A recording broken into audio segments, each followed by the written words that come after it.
तो अब हम पढ़ते हैं मैक्सिमम लाइक्लीहुड के बारे में। तो इसको ऐसे समझिए कि हमारे पास डाटा है, ठीक है, कोई भी डीएनए सीक्वेंस है हमारे पास, ह्यूमन का है, एक चिंपैंजी का है और एक गोरिल्ला का है, इनके डीएनए सीक्वेंस हमारे पास है। तो हम क्या करेंगे, हमारे पास सेवरल पॉसिबल मॉडल्स होते हैं। तो मान लेते हैं कि जो ट्री ए है हमारे पास, जो हमने ट्री ए बनाया फाइलोजेनेटिक ट्री, वो ट्री ए ये बोलता है कि ह्यूमंस जो है वो चिंपैंजी की ज्यादा क्लोजर है, ठीक है। बट ट्री बी ये बोलता है कि ह्यूमन जो है वो गोरिल्ला के ज्यादा क्लोजर है, ठीक है। तो यहाँ पे मैक्सिमम लाइक्लीहुड क्या करेगा, वो प्रोबेबिलिटी, जो भी डाटा है उसकी एक प्रोबेबिलिटी हमको दे देगा, ये देखने के लिए सी प्रोबेबिलिटी हमको देगा कि जो भी ये सीक्वेंस है या जो भी हमारे पास डाटा है उसे वो हर एक ट्री के अंडर जाके सर्च करेगा, ठीक है।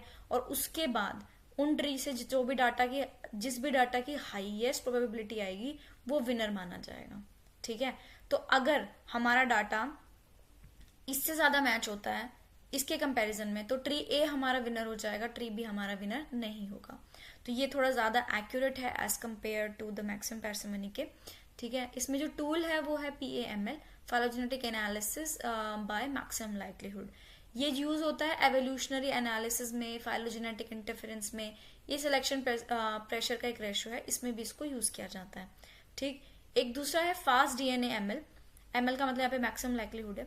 तो जो fast DNA maximum likelihood method है ये, इसमें हम क्या है, हम फास्टर, हम फाइलोजेनेटिक ट्री को कंस्ट्रक्ट कर सकते हैं जल्दी, तेज, मतलब हमें अगर जल्दी बनाना है तो हम ये वाला मेथड यूज कर सकते हैं, ठीक है। तो आप टूल का नाम बिल्कुल याद रखिएगा, क्वेश्चंस में यही पूछा जाता है। अगर हमें अलाइनमेंट और ट्री टूल दोनों एक साथ यूज करना है, तो हमें अलाइन भी करना है और ट्री भी बनाना है, तो हम क्या पढ़ेंगे, हम क्लस्टल डब्ल्यू और मेगा को यूज करेंगे। क्लस्टल डब्ल्यू मैंने आपको बताया था मल्टीपल सीक्वेंस अलाइनमेंट करता है और फाइलोजेनेटिक ट्री को भी कंस्ट्रक्ट कर देता है, ठीक है। पर मेगा वाला क्या है, ये molecular evolutionary genetic analysis software है जो फाइलोजेनी और एवोल्यूशनरी स्टडीज का यूज करता है। देखिए बहुत ज्यादा इंपॉर्टेंट है, जितने भी टूल्स मैं आपको बता रही हूँ यही क्वेश्चंस में एज अ क्वेश्चन पूछे जाते हैं, ठीक है। अब ये जो टेबल है ना ये बहुत इंपॉर्टेंट है, अगर आप टेबल भी याद कर लेंगे ना तो कुछ क्वेश्चंस तो यहीं से ही हो जाएंगे। तो सबसे पहला टूल क्या था, PAML, फिर ये सेकंड, ये थर्ड, ये फोर्थ और ये फिफ्थ। ये एज अ रिवीजन तौर पे मैंने टेबल डाली है, इसको आप रिवाइज कर लीजिएगा। जो मेन चीज आपको याद रखनी है वो है ये मेन मेथड कौन सा यूज करते हैं और इनका यूज कहाँ पे होता है। क्रिएटर आप नहीं भी याद करेंगे तो कुछ फर्क नहीं पड़ता, बाकी सारी चीजें जरूर याद कर लीजिएगा। जैसे कि ये फास्ट डीएनए एमएल में हमने बताया था एक किसका टाइप है, ये मैक्सिमम लाइक्लीहुड का टाइप है, यहाँ पे लिखा भी है। क्या करता है ये फास्ट फाइलोजेनेटिक ट्री की कंस्ट्रक्शन कर देता है। और की पॉइंट याद रखने के लिए इतना याद रखिए, fast ML phylogeny, fast ML means maximum likelihood. अगर पूछा जाए मैक्सिमम लाइक्लीहुड का एक टूल बताइए तो इससे आपको याद रख जाएगा। और ये करता क्या है, ये फाइलोजेनी ट्री को कंस्ट्रक्ट करता है। तो ये की पॉइंट्स ऐसे करके आप याद रख सकते हैं। टेबल देखिए बहुत इंपॉर्टेंट है, तो इसको भी रिवाइज कर लेंगे तो मार्क्स यहाँ से भी आ जाएंगे, क्योंकि पूछता ही क्वेश्चंस में यहाँ से है। तो यहाँ पे मैंने क्वेश्चन डाला है, एप्लीकेशंस तो आपको पता ही, ऊपर मैंने बताई थी कि विच कौन सा मेथड है जो इस्तेमाल होता है फाइलोजेनेटिक ट्री को कंस्ट्रक्ट करने के लिए, डिस्टेंस बेस्ड या कैरेक्टर बेस्ड। यहाँ पे दोनों ही इस्तेमाल होते हैं, ठीक है ना। डिस्टेंस बेस में भी हमने ट्री कंस्ट्रक्ट किया, कैरेक्टर बेस में भी हमने ट्री कंस्ट्रक्ट किया। तो ये चीज भी दिमाग में रखना कि इफ एंड बट वाला क्वेश्चन नहीं है, ये दोनों में ही यूज होता है, ठीक है। अगला पढ़ते हैं हम जीनोमिक, ये बहुत ही ज्यादा इंपॉर्टेंट है, ये भी याद रखिएगा। जीन है जीनोमिक, जीन से याद रखिएगा कि whole DNA genome of an organism की स्टडी करनी है। एक ऑर्गेनिज्म के जितना भी डीएनए है, जितना भी जेनेटिक मटेरियल है, हम उसको स्टडी करेंगे। जैसे पूरा का पूरा ह्यूमन जीनोम को हम सीक्वेंसिंग कर दें उसकी, ठीक है। जितने भी डीएनए के 3 बिलियन लेटर हैं, हमें उन सब के बारे में पढ़ ले हम, तो वो हो जाता है, वो इसके अंदर आ जाएगा। तो स्टडी करना होल डीएनए की, तो ये इसके अंदर आता है। ये दो टाइप का होता है, एक स्ट्रक्चर एक फंक्शन। स्ट्रक्चर तो ऑब्वियसली बात है क्या है, व्हाट जीन्स आर देयर, कौन से जीन्स है वहां पे। फंक्शन में क्या, अभी जो जीन्स हैं वहां पे ये करते क्या है, इनका काम क्या है, ये जानना। तो ये दो तरीके से हम इसको डिस्टिंग्विश करते हैं, डिफ्रेंशिएट करते हैं। तो एग्जाम्पल के तौर पर जो ह्यूमन जीनोम प्रोजेक्ट जो एनसीईआरटी की बुक में लिखा हुआ है, जो स्टार्ट हुआ था, ठीक है, तो ये क्या करता है, ये पूरे के पूरे ह्यूमन जीन्स को मैप करता है। यहाँ पे वो मैपिंग करते हैं, ठीक है। इसी प्रोजेक्ट्स की वजह से आज हमको इतना आइडेंटिफाई हम कर चुके हैं कि डिजीज कॉजिंग जीन्स कौन कौन से हैं हमारी बॉडी में, और इवन हम पर्सनलाइज्ड मेडिसिन की तरफ रेवोल्यूशनरी एक वो कर रहे हैं, बढ़ रहे हैं कि हर एक इंसान की बॉडी अलग है, हर एक इंसान में डीएनए का वो है, वो डिफरेंस है और जेनेटिकली भी वो है, तो हम सबको एक टाइप की मेडिसिन नहीं दे सकते, तो हम पर्सनलाइज मेडिसिन दे उसके जेनेटिक बैलेंस को या फिर जेनेटिक उसको देखते हुए, ठीक है, उसके जेनेटिक मेकअप को देखते हुए हम उसको पर्सनलाइज मेडिसिन देंगे। तो ये एक रेवोल्यूशन की तरह काम कर रहा है मेडिसिन लाइन में, तो आगे जाके बहुत बेटर होने वाला है। तो इसमें टाइप, स्ट्रक्चरल जीनोम, भाई organization of gene and chromosome, chromosome और जीन की ऑर्गेनाइजेशन कैसे हो रखी है बॉडी के अंदर, वो बात करेंगे, ठीक है। ऐसे बताएगा कि जीन कहाँ पे प्रेजेंट है और वो क्रोमोसोम के अंदर कैसे अरेंज है। तो यहाँ पे कहने का मतलब ये है कि क्रोमोसोम है, सबको पता है क्रोमोसोम कैसा बनता है, ये क्रोमोसोम है हमारा, ठीक है। इसके अंदर जो है हमारे क्या होते हैं, जीन्स होते हैं। तो वो जो जीन है वो यहाँ पे कैसे अरेंज है वो हम पढ़ते हैं स्ट्रक्चरल जीनोमिक्स में। फंक्शनल जीनोमिक्स में हम क्या पढ़ेंगे, हम पढ़ेंगे भाई जो ये जीन्स है जो यहाँ पे ये प्रेजेंट है, ये करते क्या है, इनका फंक्शन क्या है, क्या ये हमारी आई कलर के लिए रिस्पॉन्सिबल है, क्या ये हमारी हेयर कलर के लिए रिस्पॉन्सिबल है, ठीक है, ये कौन सा प्रोटीन बना रहे हैं जो हमारी बॉडी में क्या फंक्शन करते हैं, ये सब हम यहाँ से पढ़ेंगे। तो एप्लीकेशन बता दिया मैंने कि डिजीज को कॉज करने वाले जीन को आइडेंटिफाई कर लो, फिर पर्सनलाइज मेडिसिन दे दो, और एवोल्यूशन के बारे में भी हम पढ़ सकते हैं, ठीक है। तो यहाँ पे ना साइंटिस्ट ने टूल बनाए हैं, एक तो है ये एनसेम्बल करके, ठीक है, एक है UCSC जीनोम ब्राउजर करके। तो इनके बारे में मैंने आगे टेबल में लिखा है, इनका मीनिंग और वो सब, तो वो हम उसमें पढ़ लेंगे, ठीक है। बाकी ये हेल्प करते हैं हमें विजुअलाइज और एनालाइज करने के लिए हमारे डाटा को इजीली, ठीक है ना।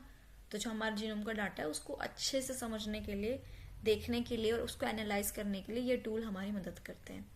अब बात करते हैं प्रोटियोमिक्स की। तो अब डीएनए के बारे में हमें पता चल गया, हमारे जीन्स के बारे में पता चल गया, तो अब हम प्रोटियोमिक्स पे आते हैं। वहां पे अब प्रोटीन, भाई प्रोटियोमिक्स का मतलब भी क्या है, नाम से पता चल रहा है प्रोटीन, जितने भी प्रोटीन हम एक ऑर्गेनिज्म की बॉडी में होंगे हम उस सबको काम करेंगे, उसके बारे में पढ़ेंगे। Proteins are the worker inside the body. हमने सबने बायोटेक पढ़ा है, हम सबने मॉलिक्यूलर बायोलॉजी पढ़ा है, हमें सबको अच्छे से पता है कि प्रोटीन्स जो हैं वो एक वर्कर की तरह काम करते हैं हमारी बॉडी के सेल के अंदर।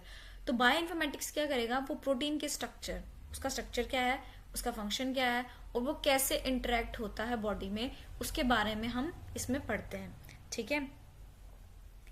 अगर डीएनए, मान लीजिए ऐसे समझिए, अगर डीएनए एक ब्लूप्रिंट है हमारी बॉडी में, तो प्रोटीन जो है वो उसके एक्चुअल वर्कर्स हैं, ठीक है ना, जितना भी सेलुलर टास्क है उसको परफॉर्म कर रहे हैं। तो ब्लूप्रिंट तो डीएनए है, पर उसके वर्कर, एज अ वर्कर कौन काम कर रहा है, वहां पे प्रोटीन काम कर रहा है, ठीक है। तो उसको याद रखिएगा।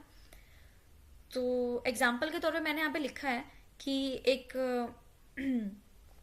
मान लीजिए ह्यूमन बॉडी है, ठीक है, वो क्या प्रोड्यूस कर रही है, वो इंसुलिन प्रोड्यूस कर रही है।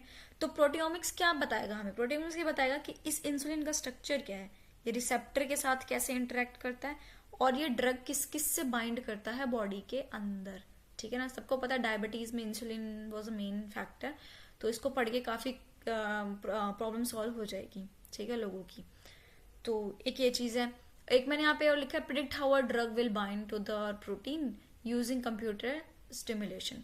तो ये भी सिमुलेशन, तो ये सब भी हम एग्जाम्पल के तौर पे देख सकते हैं।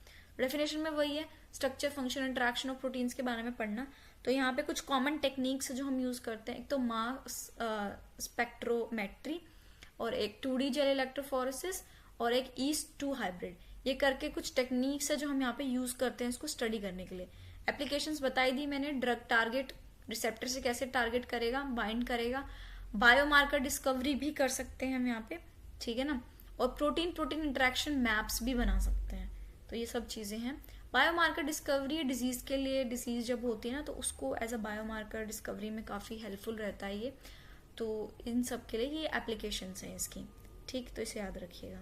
तो हमें प्रोटीन का भी मिल गया उसका, ठीक है, स्ट्रक्चर वगैरह के बारे में ऊपर हमने देखा, फंक्शन वगैरह के बारे में हम आइडेंटिफाई करेंगे। तो अब फोर्थ है मॉलिक्यूलर मॉडलिंग और 3D स्ट्रक्चर प्रोडक्शन के बारे में। तो जो प्रोटीन हमको मिले हैं अब, ठीक है, तो वो फ्लैट थोड़ी होते हैं, वो 3D शेप में प्रेजेंट होते हैं, ठीक है, और उनका शेप ही उनका फंक्शन डिटरमाइन करता है। देखिए बहुत इंपॉर्टेंट है, प्रोटीन जो है वो 3D शेप्स में होते हैं, ठीक, और उनके जो शेप है वो कैसी भी शेप के हैं बॉडी के अंदर, वैसा ही वो फंक्शन करेंगे, जैसी शेप होगी वैसा फंक्शन होगा। ये बहुत ही इंपॉर्टेंट है प्रोटीन के बारे में, याद रखिएगा। जैसी शेप वैसा फंक्शन, ठीक है। तो उसकी शेप ही उसका फंक्शन को डिटरमाइन करती है। तो ये क्या प्रिडिक्ट करते हैं जो प्रोटीन है वो 3D में फोल्ड हो जाएंगे यूजिंग कंप्यूटर के थ्रू हम ये देख सकते हैं, ठीक है। तो बायो इन्फॉर्मेटिक्स हमको अलाउ करते प्रिडिक्ट करना कि कैसे एक प्रोटीन जो है वो 3D स्ट्रक्चर के अंदर फोल्ड हो जाता है यूजिंग ओनली इट्स सीक्वेंस। तो जो जितने भी प्रोटीन का सीक्वेंस है, मान लेते हैं ऐसा था, तो अब कंप्यूटर में क्या बताएगा, कंप्यूटर हमको बताएगा कि ये ऐसे ऐसे ऐसे ऐसे ऐसे घूम के ये ऐसे करके ऐसे 3D स्ट्रक्चर बन गया। तो यहाँ पे हमें पता चल जाएगा कौन सा सीक्वेंस कहाँ पे चला गया, कौन सा क्या कहाँ पे चला गया। तो ये सब है, ठीक है ना। तो प्रोटीन स्ट्रक्चर फ्रॉम उसके सीक्वेंस से वो प्रिडिक्ट कर देगा क्या, बायोइन्फॉर्मेटिक्स, ठीक है। एग्जाम्पल के तौर पे जैसे साइंटिस्ट ने प्रिडिक्ट किया एक 3D structure of corona virus spike protein, ठीक है। जो कोरोना वायरस हुआ था उसका जो प्रोटीन है उसमें हमने 3D स्ट्रक्चर को प्रिडिक्ट कर दिया था, which help in vaccine and drug design. तो देखिए कितना ज्यादा हेल्पफुल है कि अगर हम पहले से ही उसका 3D प्रोटीन का 3D स्ट्रक्चर को प्रिडिक्ट कर लें तो फिर हम क्या कर सकते हैं, हम वैक्सीन को और ड्रग के डिजाइन को डेवलप कर सकते हैं, ठीक है। तो ये याद रखिएगा। Want to see insulin structure, use computer to model. अगर इंसुलिन का स्ट्रक्चर देखना है तो साफ सीधी बात है भाई, डाटा लो और उसको कंप्यूटर में डाल लो, उसका मॉडल आपके सामने खुल के आ जाएगा। तो यहाँ पे अब कौन से वाले टूल्स यूज होंगे, एक होगा PDB जो हमने पढ़ा था प्रोटीन डाटा करके, याद है ऊपर। एक होता है स्विस मॉडल और एक होता है मॉडलर। तो ये कुछ 3 मॉडल्स हैं जो यहाँ पे हमारे प्रोटीन मॉलिक्यूलर मॉडलिंग में यूज होते हैं। तो ये तो मैंने आपको बता ही दिया, ठीक है। स्विस मॉडल के बारे में लिखा हुआ है कि स्विस मॉडल जो है वो 3D स्ट्रक्चर प्रेडिक्शन के लिए, आगे मैंने एक टेबल लगाई उसमें ये सारा क्लियर हो जाएगा। अब है हमारा फंक्शनल एनोटेशन। इसको पढ़ने के लिए इसमें क्या है, इसमें देखिए साफ सीधी बात है, फंक्शनल एनोटेशन है। अब हमने जीन और प्रोटीन को तो आइडेंटिफाई कर लिया, अब अगला क्वेश्चन ये है ये करते क्या है। फंक्शनल से याद रखिए फंक्शन, ठीक है। तो ये करते क्या है, तो जीन और प्रोटीन तो है हमारे पास, हमें जानना है इनका रोल क्या है। तो बस यही है कि वो जो जीन और प्रोटीन हमको मिले हैं अब हम उनको रोल्स देंगे, ठीक है। उनके रोल्स के बारे में पढ़ेंगे ये करते क्या है। तो बायो इन्फॉर्मेटिक जो है वो प्रिडिक्ट करेगा कि भाई does it make enzyme x, क्या ये इस नाम का एंजाइम बना रहा है और इसका पाथवे क्या है, ठीक है ना। ये कैसे बॉडी में जा रहा है, कहाँ जा रहा है, कहाँ पे बाइंड कर रहा है, किस चीज को एक्टिवेट कर रहा है, किस चीज को बंद कर रहा है, बॉडी में क्या असर कर रहा है, ठीक है। तो ये सब चीजें हम करते हैं। तो यहाँ पे एग्जाम्पल के तौर पर मैंने आपको बताया, मान लेते हैं कि ये हम जीन्स को रोल असाइन करेंगे। अब यहाँ पे कुछ मेथड्स होते हैं जो यूज होते हैं इसके रोल असाइन करने के लिए। जैसे मान लीजिए होमोलॉजी बेस्ड एनोटेशंस होता है, मोटिव या डोमेन एनालिसिस होता है, ठीक है। मैंने लिखा नहीं है यहाँ पे पर होते हैं। जीन ऑन्टोलॉजी होता है। तो ये सारे मेथड होते हैं जो हम यूज करते हैं एक जीन और प्रोटीन को उसका रोल असाइन करने के लिए, ठीक है। तो एग्जाम्पल के तौर पे मान लेते हैं हमारे पास कोई एक जीन है, ये जीन है। अब ये जो जीन है ये क्या कर रहा है, ये एक एंजाइम प्रोड्यूस कर रहा है, मान लेते हैं अमाइलेज। ये एंजाइम जो है कौन सा है, अमाइलेज।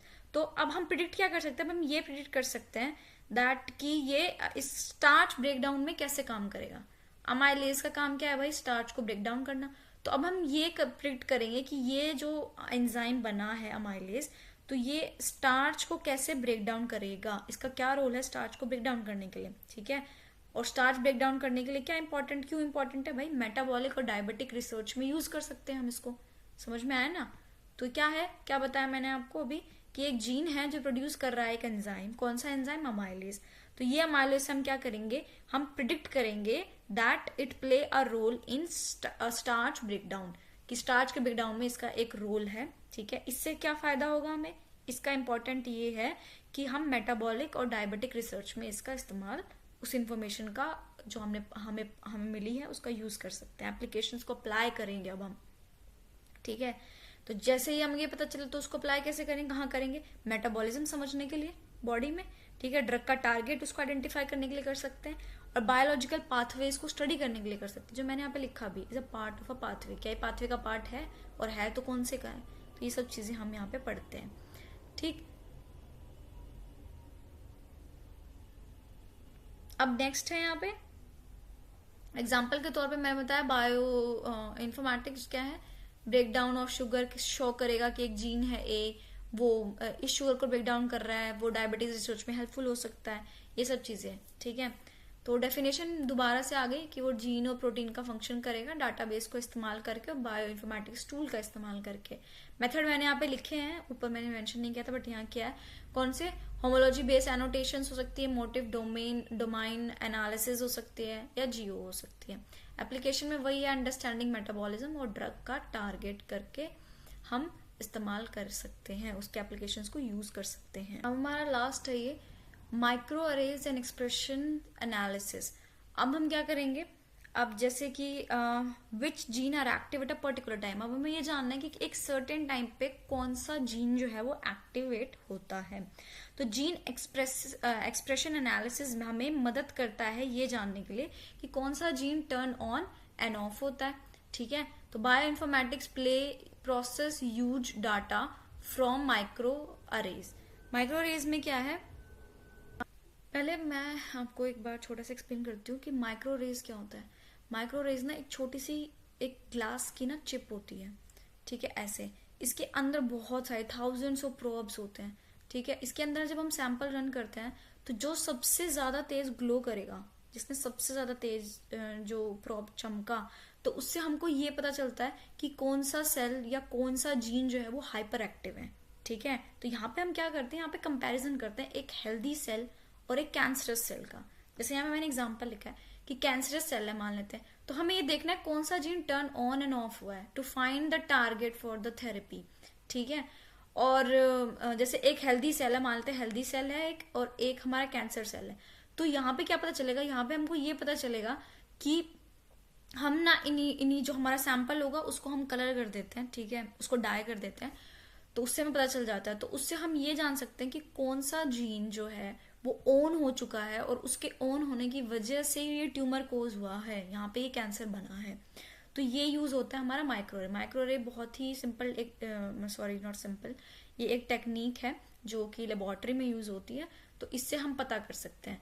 एक और एग्जांपल मैंने यहाँ पे लिखा है कि कैंसर सेल वाला मैंने आपको समझा दिया कि कुछ जीन्स जो होते हैं कैंसर सेल्स में वो ओवर एक्टिव हो जाते हैं, कि उनको होने की जरूरत नहीं होती है पर वो हो जाते हैं, जिसकी वजह से ट्यूमर बन जाता है, और ट्यूमर जो है वो आगे डिपेंड करता है कि वो फैल रहा है या फिर एक जगह पे है। ठीक है, और अदर जो होता है वो सप्रेस्ड हो जाता है। तो इससे हमें पता चलेगा जो ज्यादा तेज ग्लो करेगा वो हाइपर एक्टिव है, और जिसने नहीं किया वो सप्रेस्ड है। ठीक है, दूसरा एग्जाम्पल में लिखा है मैंने लिवर सेल और gene for insulin are active, तो लिवर मेक इंसुलिन, तो ये वाला भी ध्यान रखना। ठीक है, तो माइक्रो अरेज मैंने बताया thousand of gene analyse simultaneously, तो यहाँ पे हम बहुत सारे जीन्स हैं, ये चिप के अंदर हम एनालाइज कर सकते हैं। तो ये कैंसर स्टडीज के लिए, जीन रेगुलेशन, बायोमार्कर डिस्कवरी, इन सब के लिए होता है। टूल क्या है भाई, एफीमेट्रिक अरेज और आरएनए सीक्वेंस, जो भी है, ये पूरा नहीं लिखा पर SEQ तक ही है। तो ये टूल्स जो है ये इस्तेमाल किए जाते हैं इसके अंदर। क्वेश्चन करने से पहले एक बार क्विक रिवीजन कर लेते हैं। सीक्वेंस डाटाबेस के लिए कौन से हमने स्टार्ट किए थे, जो सबसे पहले किया था NCBI, ज़ेनबैंक और यूनिप्रोट वाला, जो क्या करता है डीएनए और प्रोटीन के सीक्वेंस को स्टोर और ड्राइव करके रखता है। ठीक है, अलाइनमेंट के लिए कौन से थे भाई, ब्लास्ट था और क्लैस्टल W था। ब्लास्ट जो था वो किसके लिए यूज हो रहा था, वो पेयर वाइज के लिए यूज हो रहा था, और ये वाला मल्टीपल के लिए यूज हो रहा था, ये कंपेयर करने के लिए सीक्वेंस को। ये वाला पेयर वाले के लिए था जब हमें दो को करना था, और ये मल्टीपल के लिए। फाइलोजेनेटिक ट्री के लिए कौन वाले से थे, मेगा है और एक फाइलो ट्री है, ये दोनों ही टूल्स यूज कर सकते हैं हम एवोल्यूशनरी रिलेशनशिप को जानने के लिए। ठीक, आगे हमारा है प्रोटीन स्ट्रक्चर प्रिडिक्शन के लिए। प्रोटीन स्ट्रक्चर प्रिडिक्शन के लिए हम कौन सा कर रहे थे, PDB और स्विस मॉडल, जो कि 3D स्ट्रक्चर को प्रिडिक्ट करेगा। जीन एक्सप्रेशन एनालिसिस के लिए GEO, ठीक है, और अरे एक्सप्रेशन, ठीक है, अरे एक्सप्रेस, तो ये यहाँ पे हम चेक करेंगे कौन सा जीन ज्यादा एक्टिव है। पाथवे एनालिसिस के लिए अगर हमें पाथवे देखना है तो हमने ऊपर KGG और ये रिएक्टोम जो है ये यूज किया था। ये बता देगा कि एक सेल के अंदर कौन सा जीन और प्रोटीन कहाँ पे एक्ट करते हैं। ठीक, अब ये जो टूल और ये है, ये मैंने एक टेबल बना दी है। ठीक है, इसको भी याद रखिएगा।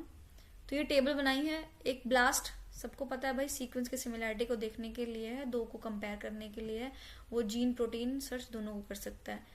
क्लस्टल W, तो ये मल्टीपल का था, ये फाइलोजेनेटिक ट्री भी बना सकता है। Swiss model 3D structure modelling करेगा, ये डाटाबेस के लिए है PDB, और ये मॉडलिंग के लिए है, ये प्रिडिक्ट करेगा इसके स्ट्रक्चर को और ये हीमोग्लोबिन का स्ट्रक्चर बना के देगा। ठीक, और जेनबैंक जो था वो था डीएनए सीक्वेंस के लिए, जो फाइंड करेगा डीएनए के सीक्वेंस को। ऐसे ही ये बाकी है, सारा मैंने आपको बता रखा है, ठीक है। तो ये आप ये टेबल याद रखिएगा, बहुत इंपॉर्टेंट है। अब जो हम पढ़ते हैं कि जो क्वेश्चन है DSSB में लास्ट ईयर 2025 में जो एग्जाम हुआ था पीजीटी का, उसमें मैंने जितने भी क्वेश्चंस थे, ठीक है, वो सारे निकाल लिए। और हम देखते हैं जितना हमने अभी यहाँ तक पढ़ा है कि हम वो क्वेश्चन सॉल्व कर पा रहे हैं या नहीं कर पा रहे हैं, ठीक है।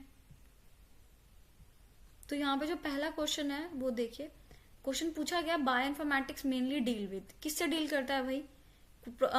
एग्जाम ऑप्शंस में था प्रोटीन प्योरिफिकेशन करता है, एनालिसिस करता है किसका, बायोलॉजिकल डाटा यूजिंग कंप्यूटेशनल मतलब कंप्यूटर टूल्स के यूज करके, जीन क्लोनिंग करता है या माइक्रोस्कोपिक टेक्निक्स करता है।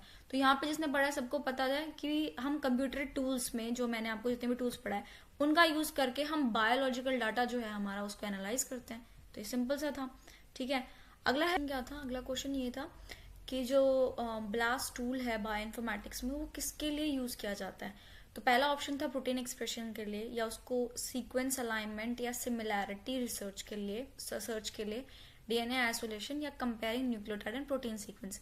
अब देखिए इसमें ऑप्शन नंबर 2 और 4 दोनों ही सही हैं, ठीक है।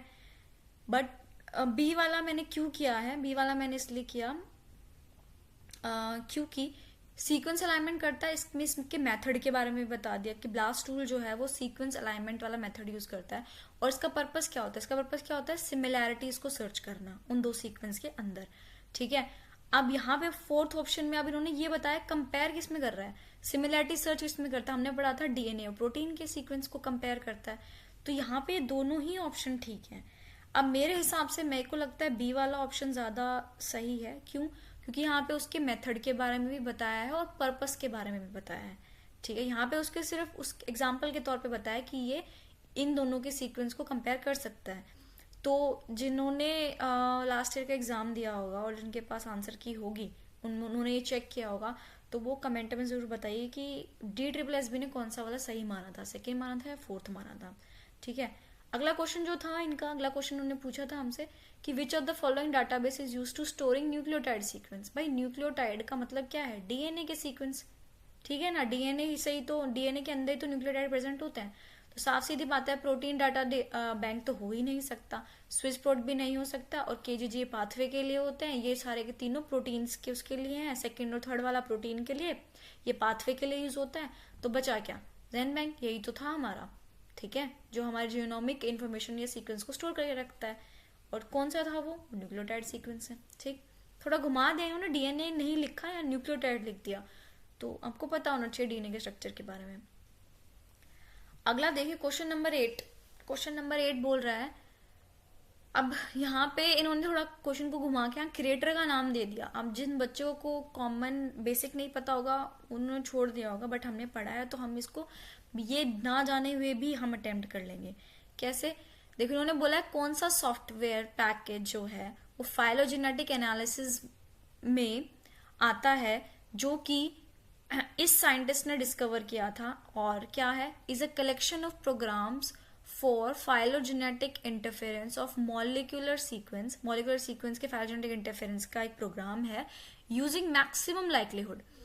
अब सब कुछ भूल जाइए, सिर्फ इतना याद रखिए मैक्सिमम लाइक्लीहुड जहाँ यहाँ पे दिखा आपने, और आपने 4 ऑप्शंस दिखे, तो यहाँ पे 2 जो थे वो थे मैक्सिमम पार्सिमनी के, और 2 ऑप्शन यहाँ पे मैक्सिमम लाइक्लीहुड के हैं। तो सबसे पहले हम कट कर देंगे पार्सिमनी वाले ऑप्शन, जो 2 थे, कौन से थे, एक तो ये वाला था और एक ये वाला था, इन दोनों को कट कर दिया।